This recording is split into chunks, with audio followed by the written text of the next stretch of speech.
No. No. No. No. No. No. No.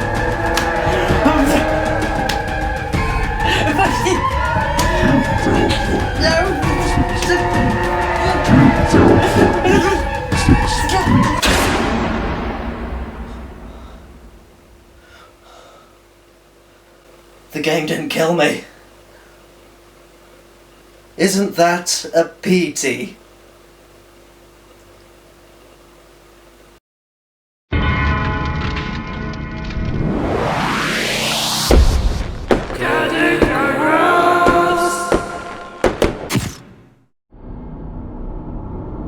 Greetings and salutations, my beautiful people, and welcome to the Caddicarus show, where I always do the dirty deed of... Actually, you know who I am already. You know who I am, and you know what I do.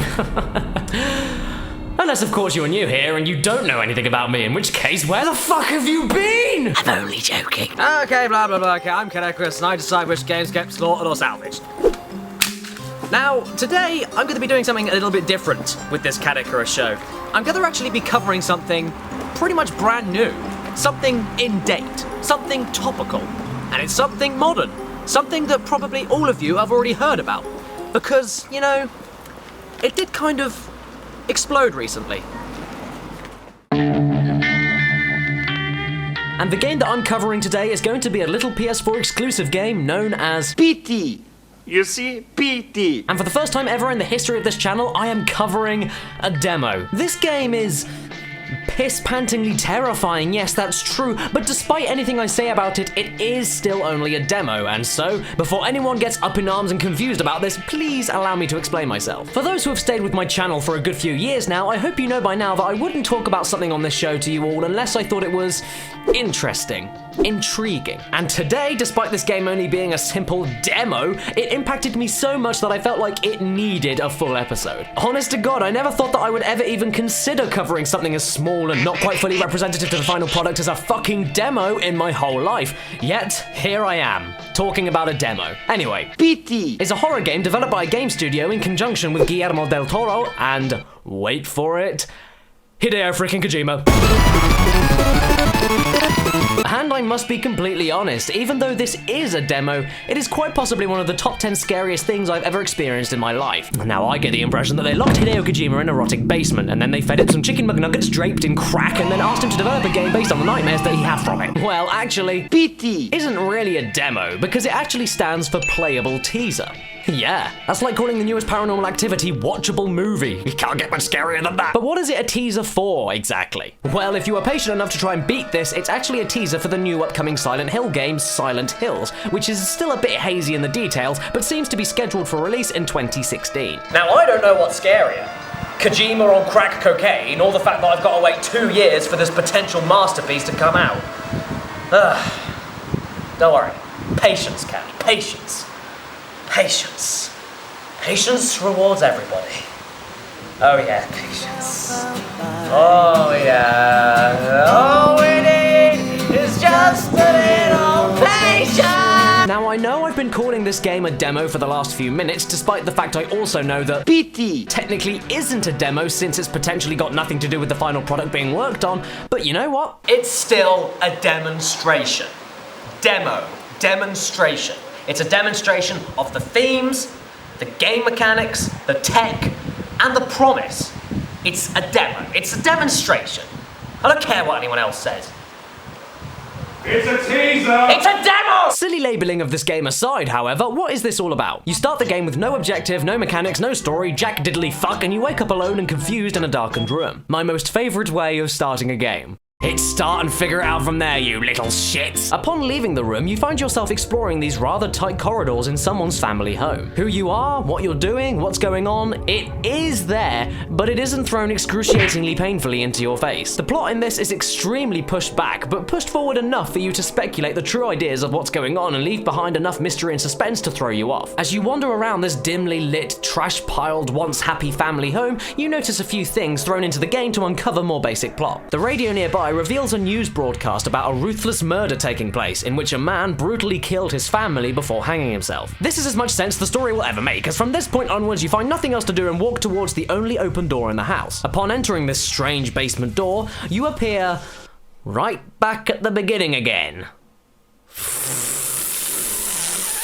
Fuck. And from that moment on, that's when this game decides to make you its bitch. You continuously walk around looking at things and looping around the same exact corridors as gradual, more gruesome events unfold. And where that may sound repetitive and predictable, this game does everything it can to throw you off guard. You see, where you may expect this game to just be a simple sightseeing tour with predictable triggers and no interaction, so basically a ghost train, this game manages to throw no threat at you whatsoever, and yet still manage to rip your heart out of your chest on more than one occasion. So basically, what I'm trying to say is that PT makes my TTs flee the CT. As the room keeps on looping, the Silent Hill aspect becomes much more prominent, with increasingly more horrific events unfolding as you continue, involving mysterious figures slamming doors, swinging blood-dripping boxes from the ceiling, whispers and crying through the radios, a seeping bag of bloody body parts that talks to you, this fucking ghost that stalks you, and finally this lovely image of a fucking fetus writhing in a molded bathroom sink, with poo in it.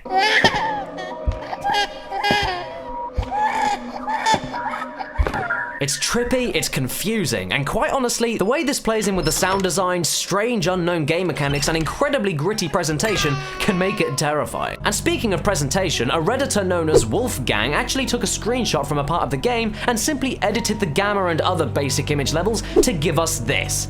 Holy hell. By this point, this pretty much looks like a real photo. And apparently, this game wasn't even meant to look even close to the final product. Something that fills me with extreme excitement, but also...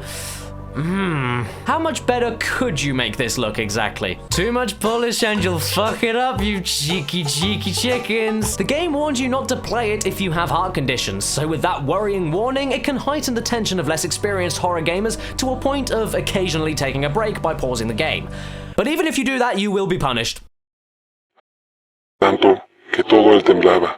There are tons of Easter eggs like this hidden around the game, and every time you play it, you will find something different. It's extremely off-putting. Talking about plot again, as the game went on, I think I had my own brief idea to what was going on. I was figuring that I was the murderer that killed his family before taking his own life, and because of that, I am now forever stuck in my own personal limbo of hell. Or at least, before you figure it out at the end, my own Silent Hill. And in that sense, this game is a fantastic portrayal of a true psychotic descent into panic, into madness, into the main character's own grating fears, and into Silent Hill itself. Much like in previous Silent Hill games, ambiguity and cryptic scattered messages allow the player to decipher in their own way what's actually going on in the broad scheme of things, which is great and pretty creepy, but then the same thing can be said equally on the gameplay mechanics. This game essentially is a trigger horror game.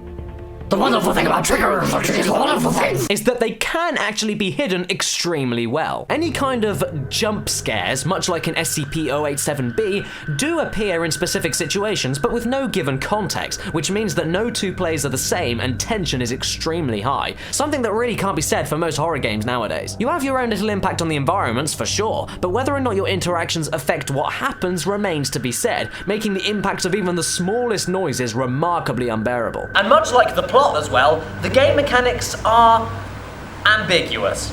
Very ambiguous. Maybe even too ambiguous to some. This is, in essence, a puzzle game, with each loop of the house presenting a new puzzle to solve. Sometimes it's something as simple as just walking through the loop again. Sometimes it's examining a door frame before you walk through the loop again. And other times it's finding incredibly well-hidden pieces of paper to complete a picture before looping again. All with no goal, no indication, no direction, just by your own pure wit alone. Now, this can be equal parts good and bad. Good in the sense that you never know how your interactions affect the environment and change the scare tactics. The lack of knowledge to whether or not you're actually in danger, the lack of knowledge to your own sanity as you wander aimlessly, shitting your pants around every corner. Not to mention getting the entire community talking and cracking their heads together to try and solve everything. But it's bad in the sense that...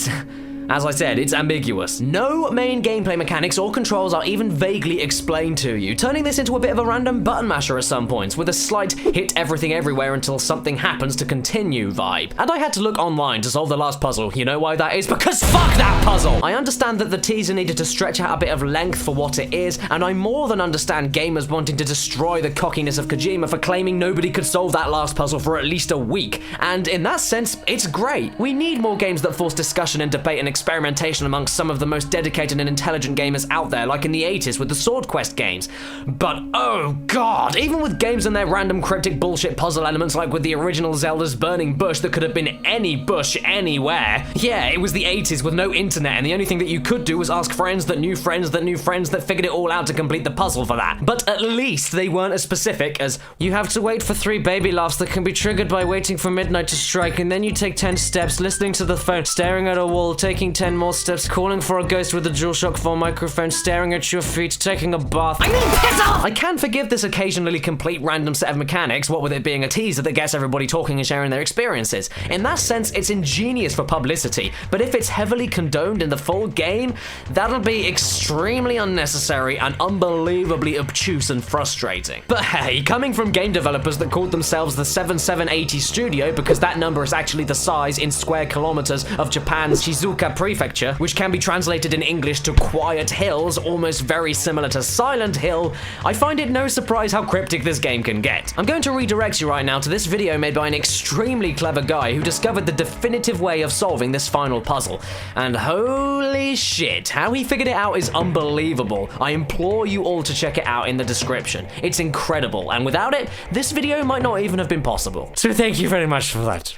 I fucking love you. Kojima has been known in the past to be a bit of a marketing sod. You know, what with all of his cryptic messages and themes and all of his trailers and all of the things that he uses in his games, he then puts into reality for publicity stunts, like with Raiden and MGS2 and the whole concept of being lied to and being deceived by technology and global media and social spread and everything. He's been known to do that. And yes, this game is kind of like that in a sense, but what better universe would that fit in than with the universe of Silent Hill? It really does fit here, and honestly, this is probably one of the best marketing stunts I have ever seen in my life. Nice work there. Again, this game is only a teaser, but honestly, the potential and promise that from this thing, it's utterly gobsmacked me, and I just had to make a video to express my excitement for the future of this. Now, I won't give this game a salvage today, purely because, well, it's not a fully retailed thing yet. I didn't pay any money for it, and I just don't think that that's fair. It doesn't classify. It was a free game, so, you know, whatever. Yeah, I know I did that with Slender, but fuck off. Rest assured, though, I love this little nightmare, and if you have a PS4, you should get this right now. But just be careful, because if you do get it, make sure you know what you're doing. Otherwise, this will happen to you. On a Sunday afternoon.